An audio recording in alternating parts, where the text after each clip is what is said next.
Over a drink, we have a civilized conversation with someone. We very often disagree, but we do it in a grown-up way. Come and join me on Farage.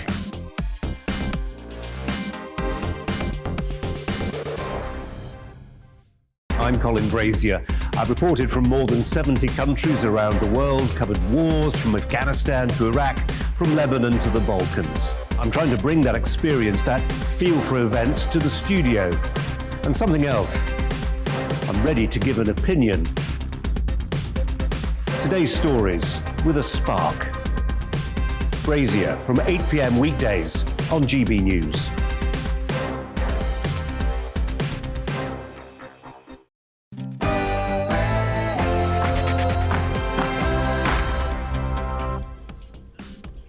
Hey, welcome along to the Mark Steyn Show. I'm Mark Steyn. How about that?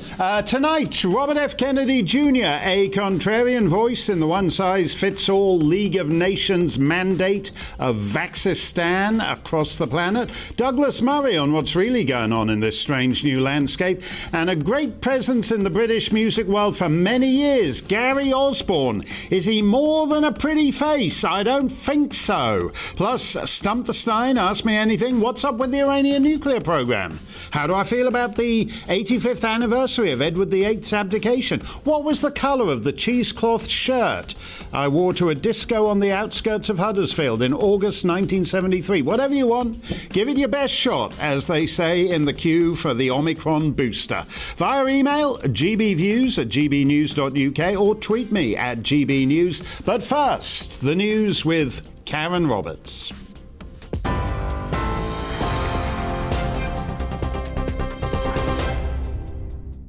Thank you, Mark. These are the latest headlines. The UK Health Security Agency says the Omicron variant is expected to be the dominant coronavirus strain by mid-December, with over 1 million cases if the current trend continues. Analysis show that the first two vaccinations of AstraZeneca and Pfizer gave much lower protection against Omicron than other vaccines. However, the health agency said that initial data showed the booster jab provides around 70 to 75% protection against symptomatic infection. Only 3 visitors will be able to visit care home residents this winter under new plans. As part of the government's new care home guidance, each resident will also have one essential caregiver. The Department of Health and Social Care said the move was in order to balance the current COVID-19 risk and the need to keep people safe. Staff testing will also be increased from 2 lateral flow tests per week to 3, alongside a weekly PCR test. Sir Keir Starmer says Boris Johnson is not fit for office and trust is at an all-time low. He made the comments while meeting residents in Hadston in Northumberland. It follows an investigation into the refurbishment of the Prime Minister's flat in Downing Street and 3 alleged Christmas parties during lockdown last December. Number 10 has announced it's cancelled this year's event. The independent body responsible for handling complaints against the police is considering reopening the investigation into serial killer Stephen Port. An inquest found officers in East London missed opportunities to catch Port, and mistakes probably contributed to the murders of 4 young gay men. He's serving a whole life sentence that began in 2016. One of the victims' mothers says the deaths could have been avoided if the police hadn't made errors. It is the fact that it was just basic policing that wasn't done in the very first place. Had that been done, the other 3 lads wouldn't have died. Plain and simple as that. If they'd have done the basics of policing and, push Port more instead of just accepting everything he said, the other 3 lads would never have died. Absolutely no doubt whatsoever. WikiLeaks founder Julian Assange is a step closer to being extradited from the UK following a win by the US government in the High Court. Judges overturned a previous ruling that he shouldn't be sent to the US because of a risk of suicide. He's wanted on allegations of a conspiracy to obtain and disclose national defence information after hundreds of thousands of leaked documents on the wars in Afghanistan and Iraq were published. His fiancée, Stella Morris, says they will appeal the decision. That's your news update. Now let's get back to Mark Steyn.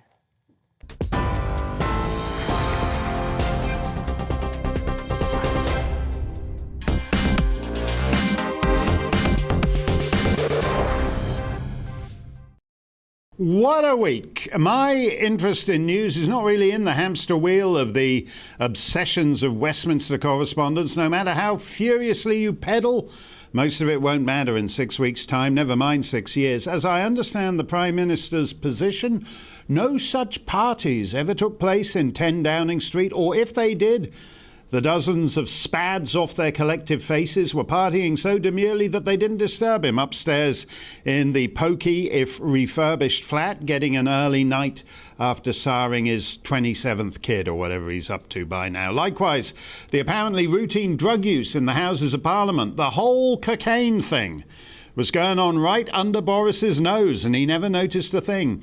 The non-COVID compliant carousing doesn't really matter. We should all be able to do that. What matters is that significant proportions of the Western world are becoming accustomed and accepting of the idea that our rulers are not as us and are not expected to live as we do. They've been telling us this quite openly for almost 2 years now. For example, at the G7 a few months back, you know how it goes?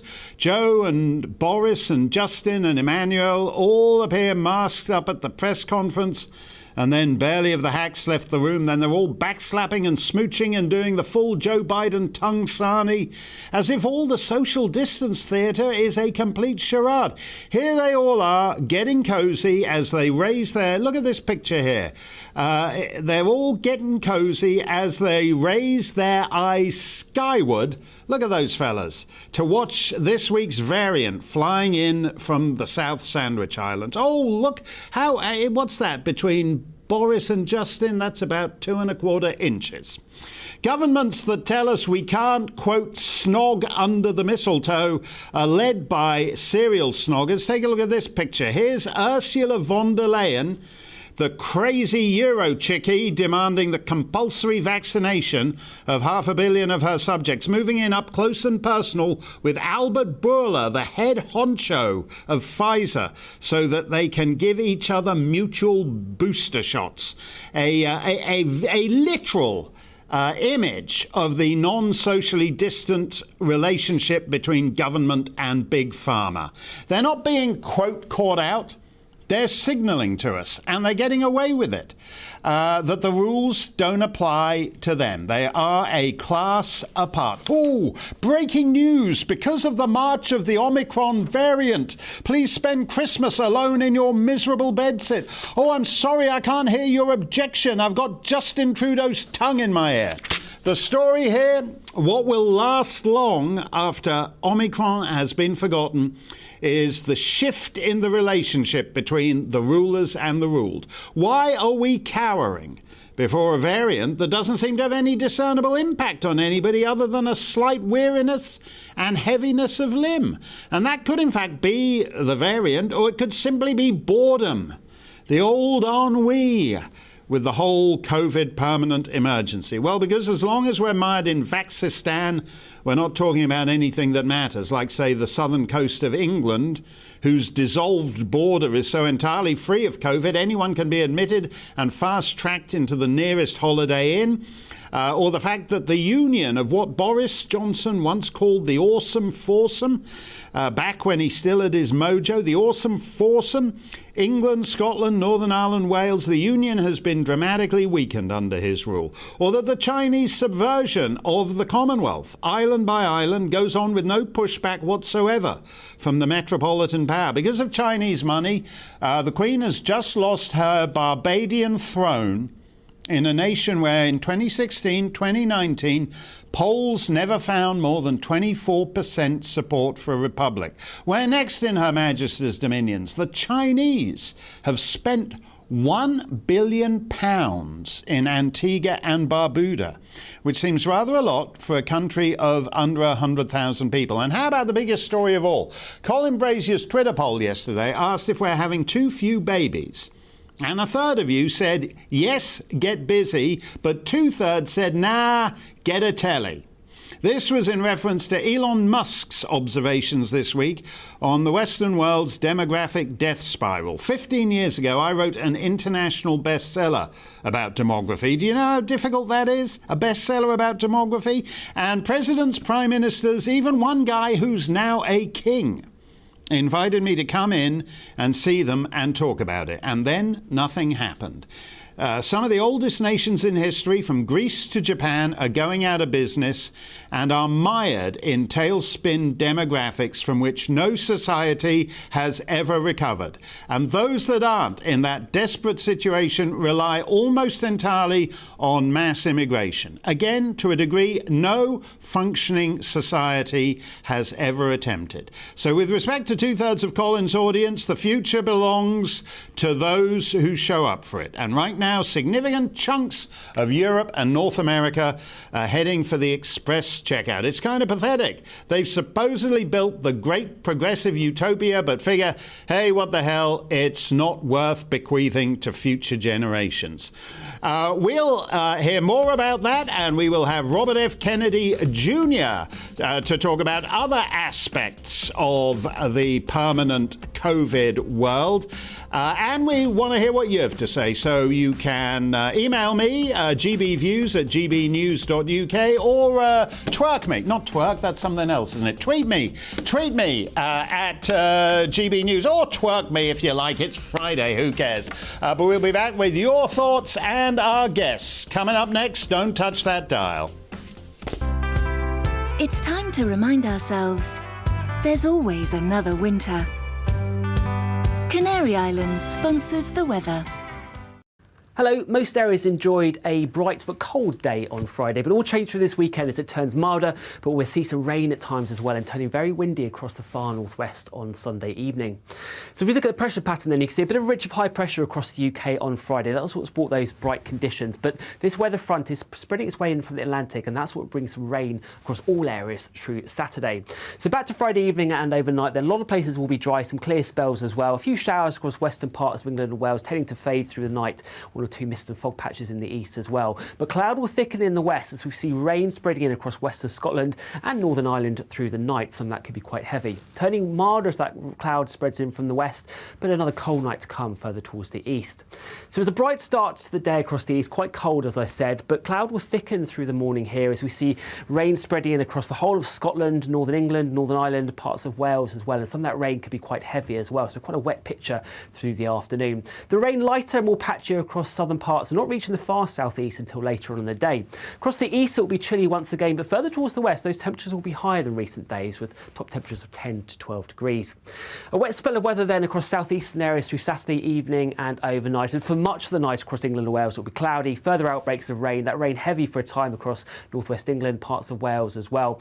A different picture though across much of Scotland. Here it will be drier, a few showers, blustery showers in that keen breeze, but it will be chilly under those clear spells as well. Temperatures drop into single figures, but a milder night to come for much of England and Wales.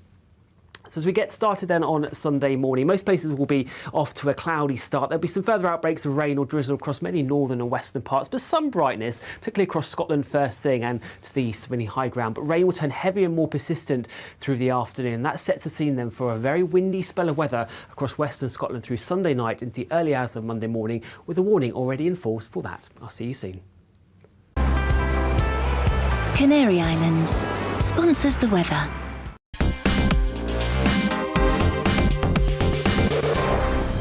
You're watching GB News live across the UK and the world on our digital stream. GB News is Britain's news channel. We are the UK's home of discussion and debate from all perspectives. We are here for you. Don't forget to join our YouTube community by clicking on that subscribe button.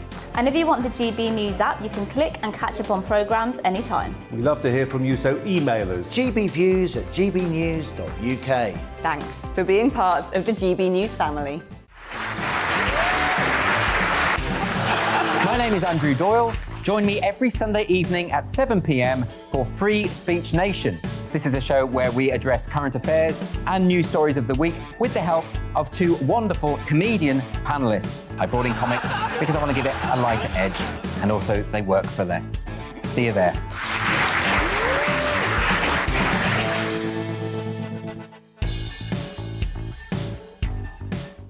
Join my show Farage, 7 p.m. till 8 p.m. Monday through Thursday, and there you will get opinion, analysis, debate, and I'll cover stories that nobody else dares to touch.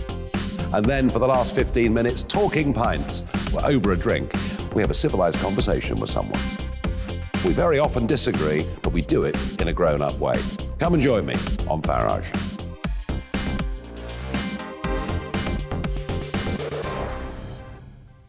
I'm Colin Brazier.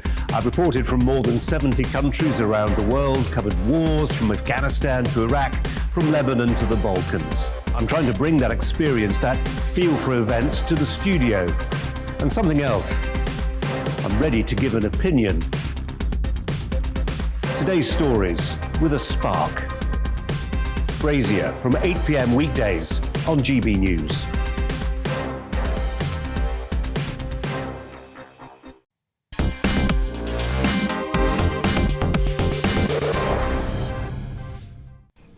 Welcome back, GB News on a Friday night, and we've had a couple of questions on the Julian Assange ruling today in the Queen's Bench Division of the High Court of England and Wales.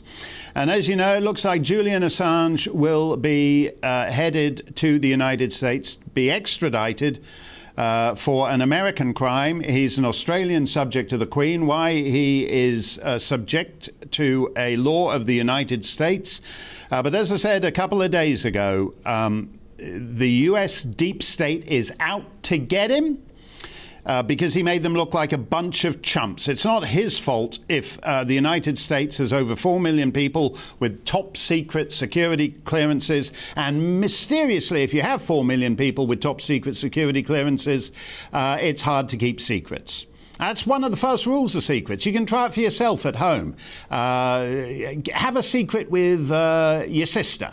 Okay, now extend the secret from your sister to your sister's friend and see how long it stays a secret. When you've got 4 million people with secrets, they're not going to stay secrets. Anyway, James asks, is the ruling on Julian Assange a bad day for press freedom? Yes, and whatever you feel about WikiLeaks, the idea that that the media are letting this guy, the media who publish secrets all the time, the New York Times publishes secrets fed to it by the FBI because the corrupt, dirty, stinking, rotten, corrupt Department of Justice and its subdivisions like the FBI and the Bureau of Prisons leak stuff to the New York Times, whom they see as useful rubes all the time. They're not speaking out in defense of Julian Assange because he's not credentialed. Apparently he didn't go and do a journalism course at Columbia Journalism School.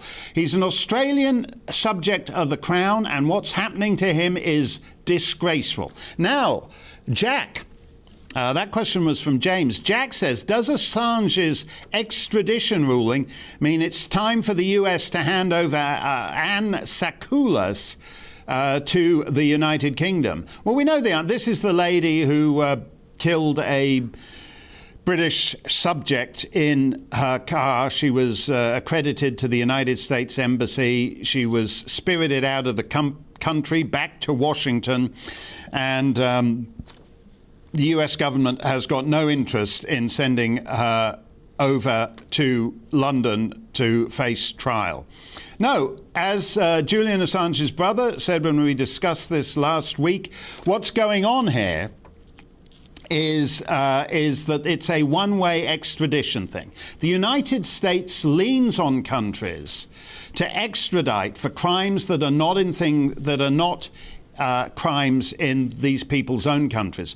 The Bureau of Prisons is an either totally incompetent institution or it is an evil institution. It was unable to keep alive Jeffrey Epstein, if you recall, the convicted paedophile whose mole, Ghislaine Maxwell, is currently on trial in New York. They couldn't keep him alive. He was on suicide watch. And supposedly they're watching him, and then they decided that the whole suicide thing, his suicidalness had cleared up, and so the two prison guards went to sleep during the time he mysteriously killed himself and hanged himself with a bed sheet. That's what we're told. We can't actually see that because the video was malfunctioning, so that didn't record either. So we're now delivering Julian Assange. Julian Assange will be. There was another case as well. Some internet type chappie who'd been getting into a bit of the conspiracy stuff, and he'd been detained in Spain. He was another mysterious. He was on his way back to America. He never even got there. He conveniently committed suicide before he'd even reached US soil.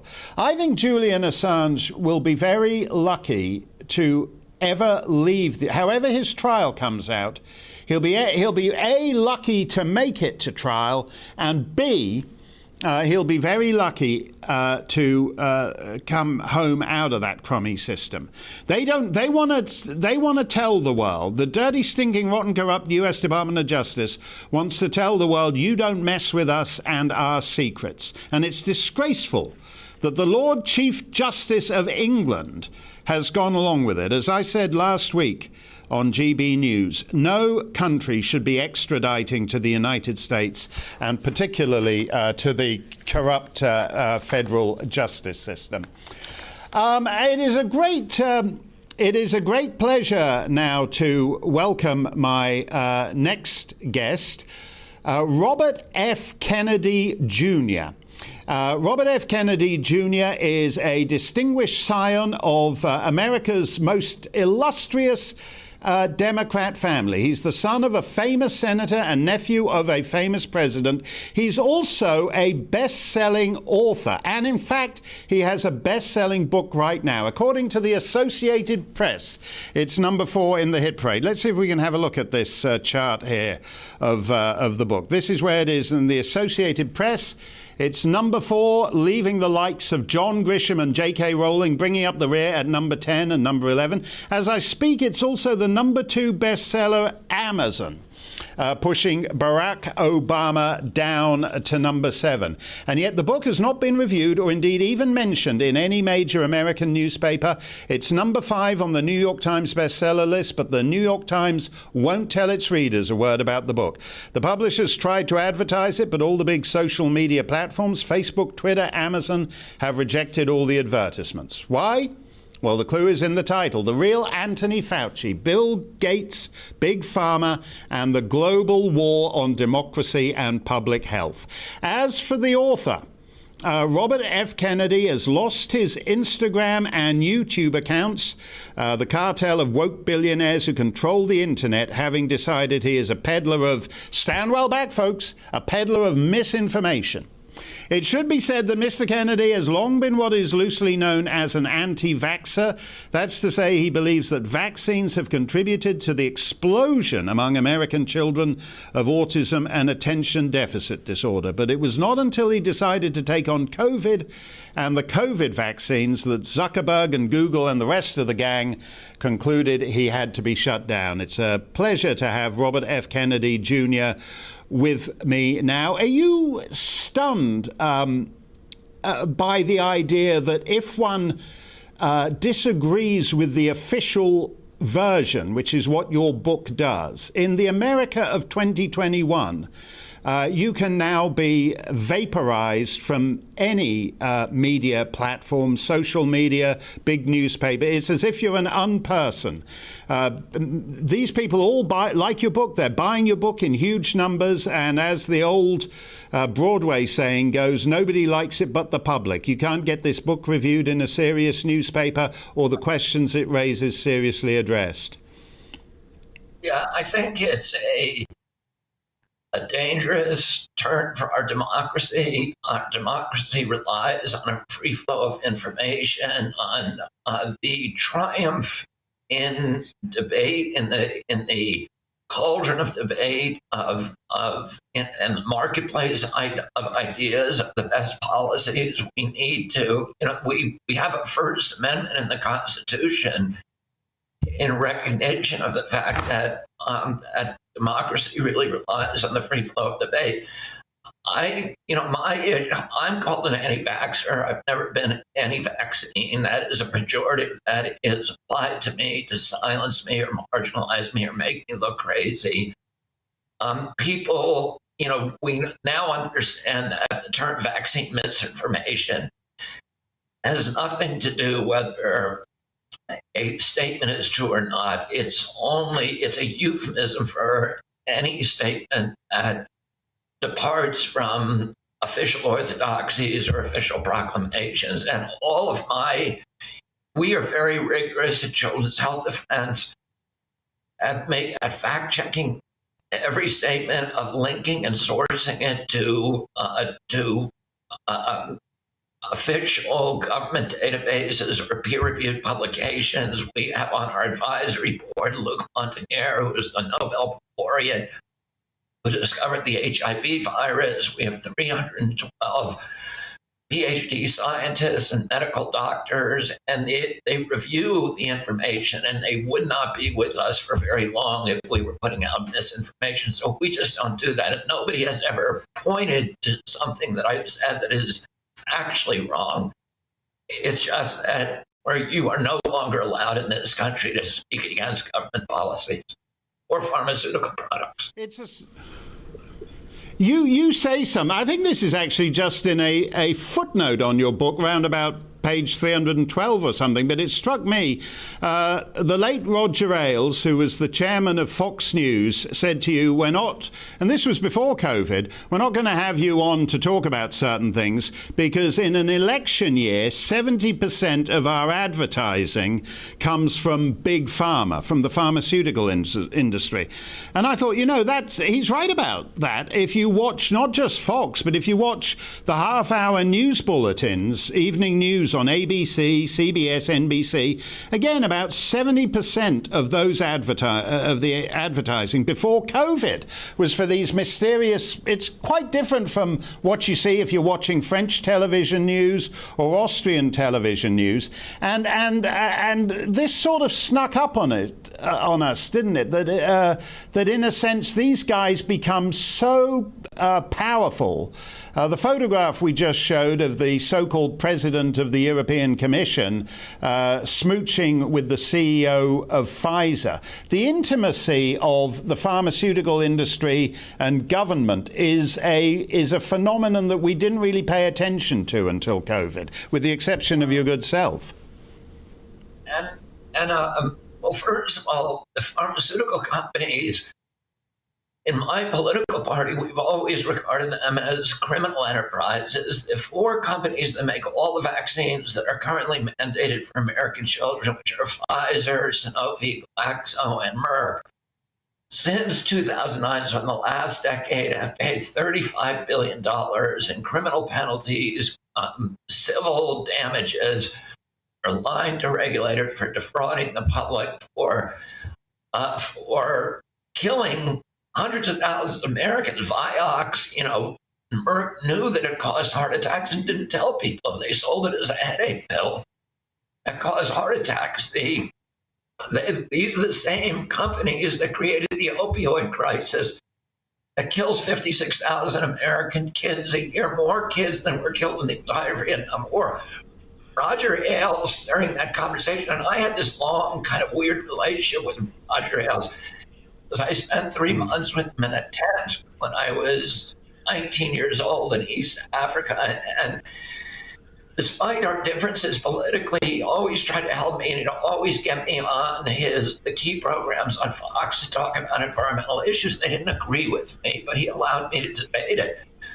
And he said, on this issue, on the vaccine issue, which he was very sympathetic about it and was very understanding and believed it. He said, I can't put you on. He said, if any of my hosts put you on, I'd have to fire them because so much of our revenue comes from pharma. He also said to me during that conversation, he said, typically there are 22 ads on an evening news program, and during non-election years, about 17 of those are pharmaceutical ads. So we changed the law in our country in 1997. It was illegal before that for pharmaceutical advertisers to do direct-to-consumer advertising on TV. In fact, there's only 2 countries in the world that allow it, New Zealand and the United States. And we changed that law in 1997. And now these companies not only are using the evening news as a platform to sell their products, but they're also able to dictate content on those news shows. So Anderson Cooper, he claims to be working for CNN, but probably $10 million of his $12 million annual salary comes from Pfizer. And so you will not hear, he's a pharma rep. He is constantly pushing, fear tactics, pharma propaganda, get the vaccine, all this other stuff. That's a fact.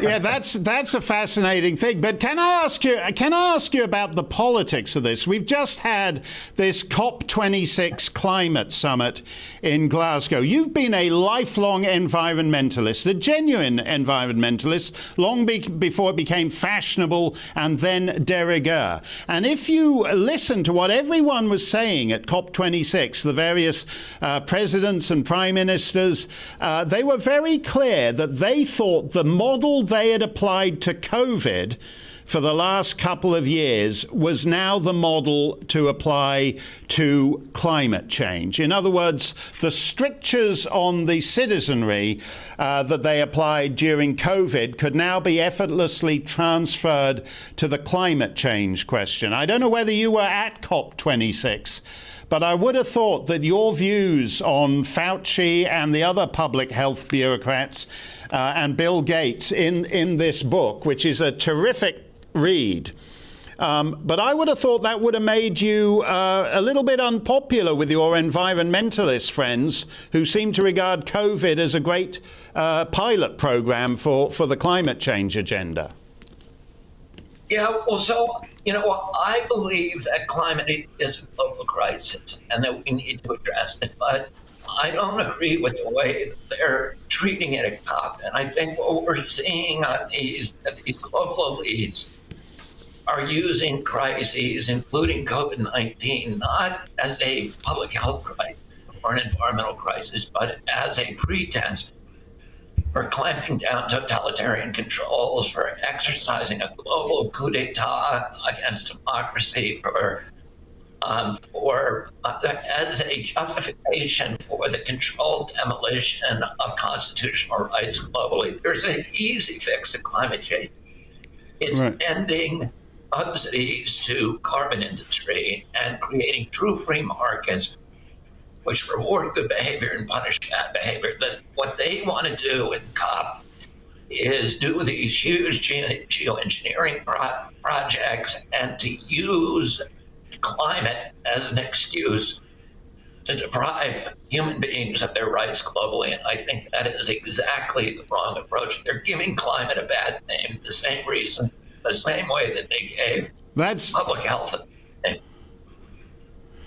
Let me ask you a question on the most famous public health bureaucrat in the world, who's the subject of your book, Anthony Fauci. He's basically the J. Edgar Hoover of public health. He's been in the job for half a century. You're not allowed to say a word against him. You said, I noticed this last year, a couple of weeks after the governments had announced, 2 weeks to flatten the curve. And I think you said on one of the websites you were still able to get on back then, you were talking about Fauci doing gain-of-function research at the Wuhan Institute of Virology with funding from U.S. taxpayers. In other words, essentially, U.S. taxpayers have paid for this in their taxes for this monstrosity that China has inflicted on the world. Nobody looked into it after what you posted last March or April or whatever it was. There's a total lack of curiosity among the somnolent American media, who are admittedly the dullest media on the planet. But what do you make of this total lack of curiosity and their need to crush anybody who comes up with something that is now basically accepted? Fauci did gain-of-function research with U.S. tax dollars at the Wuhan Institute.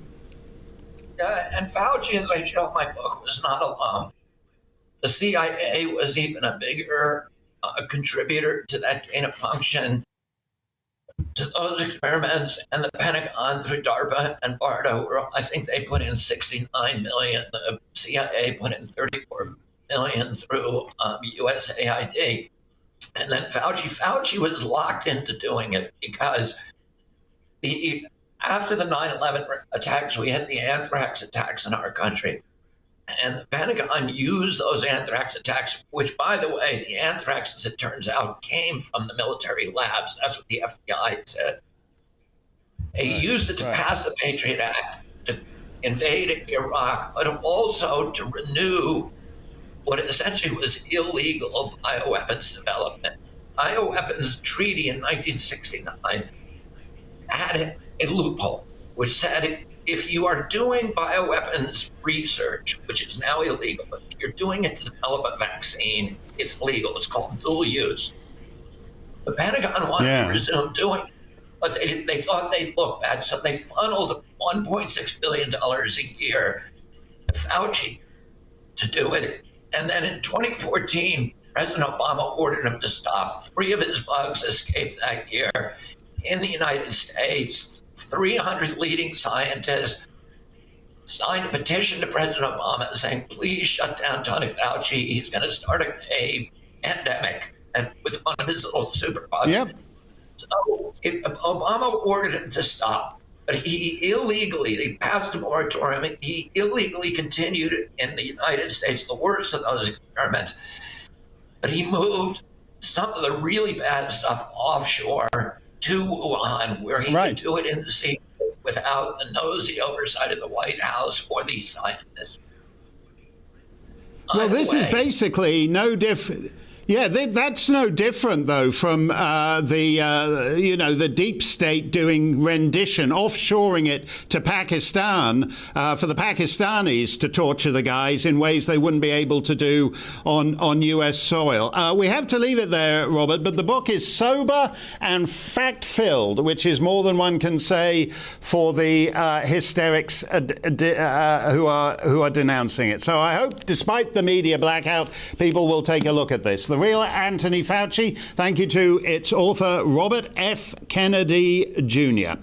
We go now to Douglas Murray, the international best-selling author of The Strange Death of Europe and the Madness of Crowds. Douglas, ever since this thing got going, it started as being about a virus.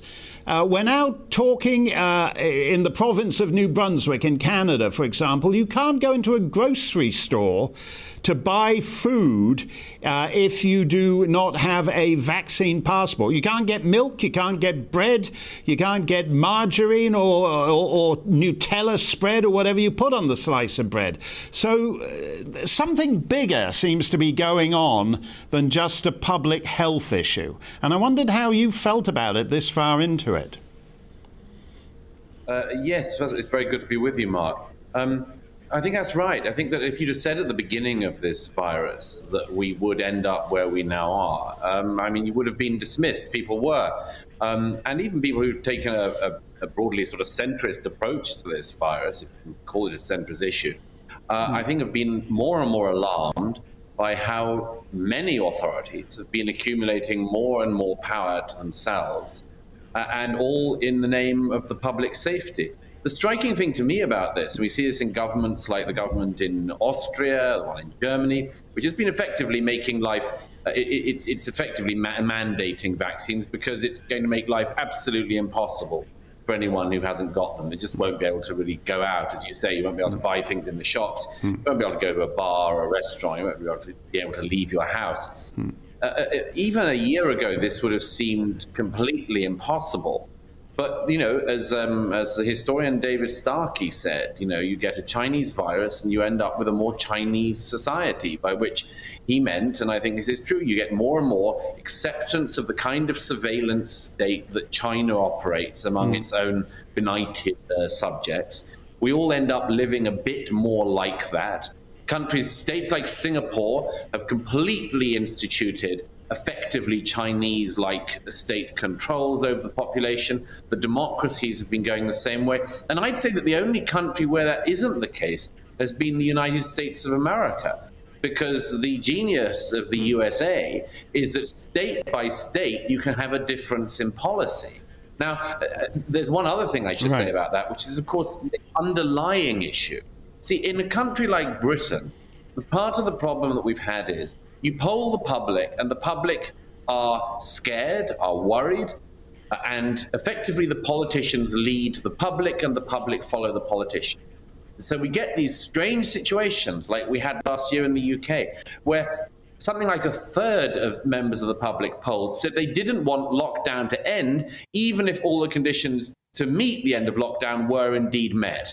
So you had effectively, and have always had, a portion of the population pushing the government to say we want more restrictions. The UK media is guilty of this as well. Most of the British media, when they get up and there's a press conference, a number 10 press conference, the media doesn't say, why are you not allowing the people more freedoms? They say, why are you not locking the people down more? The British media is extraordinary in this way. It says, why is there not more restriction? Now, here's the difference with America. In America, you actually have a media and others who say, why haven't we got more freedom for the public? That's a totally different situation than the one we have in Britain. Well, let me ask you, since you mentioned that you have a Chinese virus, and in response to it, we do nothing about China. Instead, we're all getting more Chinese every day. I was interested in the case of New Zealand, where Jacinda Ardern, who is the pin-up to a lot of progressives around the world, interestingly to me, New Zealand was the first country to do a serious deal with China, and certainly, I think, the first in the Commonwealth. And it has Jacinda Ardern now says things that you would think are making, she must be auditioning to be the deputy commissar on the Politburo with Chairman Xi. I mean, basically every assumption you would have made about a Westminster democracy has gone out the window in the last couple of years. Absolutely. I mean, Australia was, until the virus, a very interesting country in relation to its relations to China. Australia had been integrating its economy much more with China. It saw it as being the regional power that it was going to have to live with. Only in recent years to start to do a very sharp U-turn. The Australians, broadly speaking, until the virus came along, started to realize the costs of this very deep economic and other integration with the Chinese Communist Party. But New Zealand, by contrast, seems to have not made any such U-turn, and in fact have thrown itself more into it. And it's worth getting on here to the big picture here. You see, because as you know, and as you mentioned in your opening monologue, in the UK, all the discussion is about the fact, apparently you can now legally go to a party, but you can't go to work. And Britain and Westminster are stuck in this sort of interesting, but effectively, in the end, unimportant sideshow game. The big game of the era is whether China is able to achieve the ambitions that Chairman Xi and the rest of the Politburo of the Chinese Communist Party want to achieve, which is to overtake America this century. Now, that's the big game. And if they succeed, then that Chinese Communist Partyification of all of our societies is going to grow and grow. If they fail, the world can go in a different direction. But in Britain, we should be aware this is the big game going on. And I just worry that, the more you see the media and others just going on about number 10 this and number 11 that and party this. Britain in particular is losing sight or has lost sight of the big game. It has lost sight of its real place in the world. The fact that everything in Britain will rely on this fight as well, on this struggle. And then it's not like the Cold War. In the Cold War, we weren't integrated with Soviet companies. The question in Britain is, how do we get out of this era on the winning side that's also the side of freedom? And I'm very worried that we're just totally distracted in the United Kingdom. Amen to that, Douglas. You know, in the end, Boris is going to, as I said at the top of the show, Boris is losing the Commonwealth to China, country by country. He's losing the union. He's not articulating. He was supposed to be the big picture guy with the big vision, articulating a coherent pushback. Well, he let Hong Kong go. That's specifically his responsibility, and he just allowed the Chinese to tear up and imprison 7 million people who were former British subjects. I mean, absolutely disgraceful. Thank you, as always, Douglas. No one does the big picture better than you, and if we have to have columnists in Downing Street, I hope you replace Boris sooner rather than later. I may be getting a little ahead of my skis there, certainly further ahead than Douglas wants to get. Let us know what you think. GBViews at gbnews.uk. Oh, we have the great British songwriter Gary Osborne. He is straight ahead on GB News this Friday night.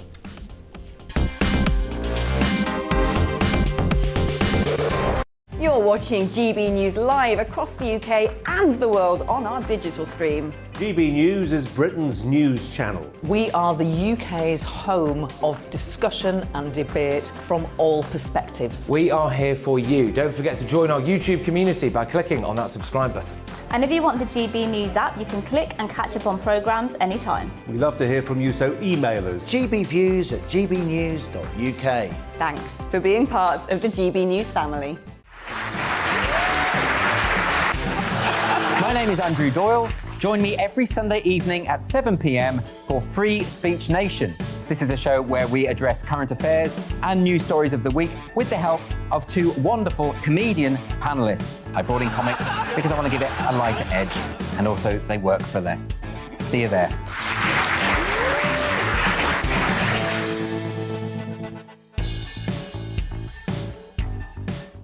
Join my show Farage, 7 p.m. till 8 p.m. Monday through Thursday, and there you will get opinion, analysis, debate, and I'll cover stories that nobody else dares to touch. And then for the last 15 minutes, talking pints. We're over a drink. We have a civilized conversation with someone. We very often disagree, but we do it in a grown-up way. Come and join me on Farage.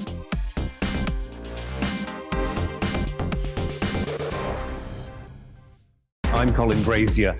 I've reported from more than 70 countries around the world, covered wars from Afghanistan to Iraq, from Lebanon to the Balkans. I'm trying to bring that experience, that feel for events, to the studio. And something else. I'm ready to give an opinion. Today's stories with a spark. Brazier from 8 p.m. weekdays on GB News.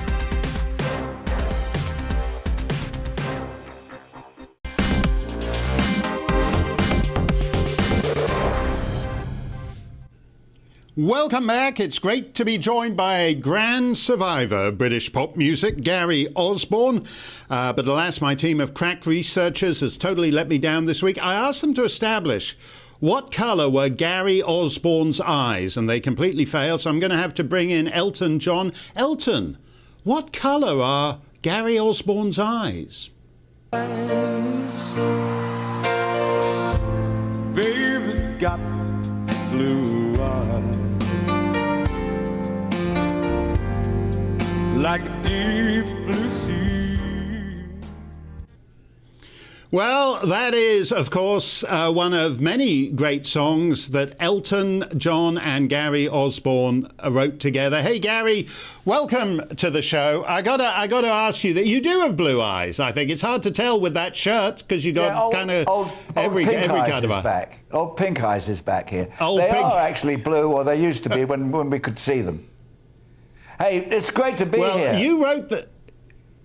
Yeah, it's great to have you with us. You wrote that song with Elton. People always ask songwriters what comes first, the words or the music. And with Elton, everyone knows, because with Bernie Taupin and Candle in the Wind, and then with Tim Rice and Can You Feel the Love Tonight, they all know that with Elton you have to write the words first and then he composes a tune for them. But you didn't do it that way.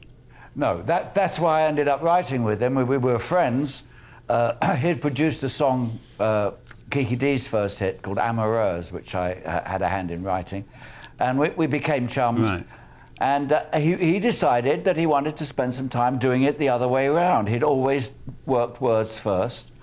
And that's what I do. I put, he would take Bernie's poems and turn them into songs. I would take Elton's tunes and turn them into songs.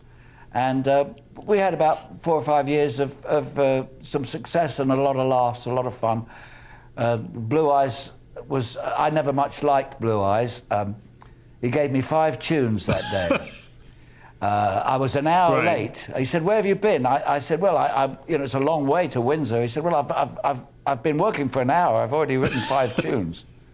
So I took the 5 tunes away. Oh, that's great. And did them in the order I thought he would like. And I figured he's never going to go for that Blue Eyes thing. It's so corny. So I left that till last. Right. But eventually he was in Montserrat recording, and he actually sent me a cassette of the backing track. He'd actually gone in and recorded it to convince me that he meant business. And I got that lyric back to him in 2 hours. That was because I figured if he could send that cassette to me, he could send it to Tim Rice, Don Black, he could send it to anybody. Yeah. You can send it to you. You're the songwriter's friend. You're the one. All the songwriters love you, Mark. You know that. I was speaking to Tim Rice an hour ago. He said sends you his love. Yeah, no.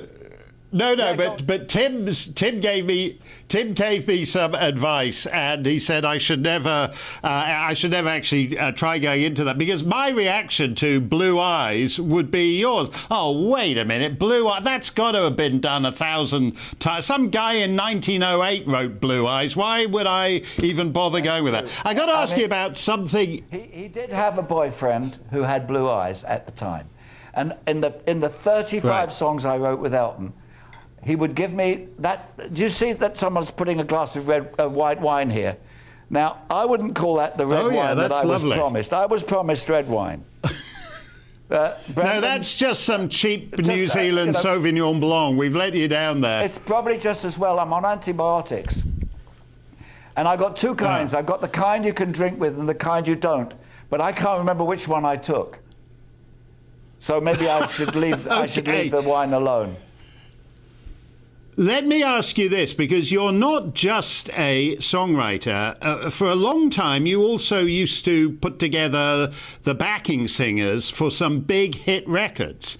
And in the case of this Christmas hit record, let's have a look at this, because this is the only thing on this record worth a damn. The pretty boy lead singer, David Essex, is nothing. Here he is on Top of the Pops, and this is one of your finest moments here, Gary. This is David Essex, however many Christmases ago, and Gonna Make You a Star. Here it is. Oh, is it more, too much more than a pretty face? I don't think so. It's so strange the way you're talking. I know you're talking on the record there. I know you're talking on... that's your voice on that record. I don't think so. Those guys but I'm not sure whether you were one of... No, that was me and David and Paul Weigras, who was my partner at the time. And David had very specific instructions as to how we were to deliver that line. He got out 3 knotted handkerchiefs. We had to put them on our heads, and we had to roll our trousers up like a character called Gumby on Monty Python. And now it's... Right. And we had to say, I don't think so. We did other backing vocals on that record. That that was a little fun part of it. And I got paid 30 quid, which I think is pretty good. Pretty good deal. £15, but £15 for tracking, double tracking. That was back in the 30s, so that was quite a lot of money then. Yeah, you could live for like 3 years on 30 quid back then. But it's completely unjust because that makes your little I don't think so. That makes the record, and everything before it and after it is just like working up to it and coming down from it. So however much David Essex made from it, I think you should have got more than 30 quid. No, now, I want to ask you about the thing about doing backing vocals on records is, or any kind of session work, you know what you're going to get paid, and you get paid it. Now, a lot of records, most records, don't make any money at all. And if that record had made no money, I would have been the one that was ahead. So the good news is everybody was happy. Listen, I got another 30 quid for singing on Sugar Baby Love. Soon, you know, this mounts up. It's quite a lot of money. Yeah, you didn't do the high fall. No. Okay, I got to ask. I want to. You weren't doing the high falsetto. I'd want more than 30 quid to get that far up the scale. Let me show you this photograph here, Gary. This is a bunch of great British songwriters, and I think if you go from left to right, Don Black, who's written more 007 lyrics than anybody else, and then Bill Martin, who wrote the all-time greatest World Cup footy anthem, Back Home, for the Entirely Worthless, and then we've got Marty Wilde, Protean Rocker, and then you, and then Van Morrison, the Bard of Belfast. Is this one of the SODS gatherings? This was Society of Distinguished Songwriters? Yes. The Society of Distinguished Songwriters. I'm glad you mentioned that, because tomorrow we have our 50th Ladies' Night, SODS Ladies' Night, tomorrow. The few of us that are left, we've lost a lot of the guys in the last few... just in the last 4 or 5 years, we've lost Herbert Kretzmer, who of course wrote Les Miserables. We've lost Leslie and Barry Mason, who wrote Delilah and The Last Waltz. Barry Mason is a great love. Thank you so much for joining us, Gary. You are the heart and soul of British songwriting. Have a spiffy weekend. Stay safe, stay free. Alistair Stewart is next.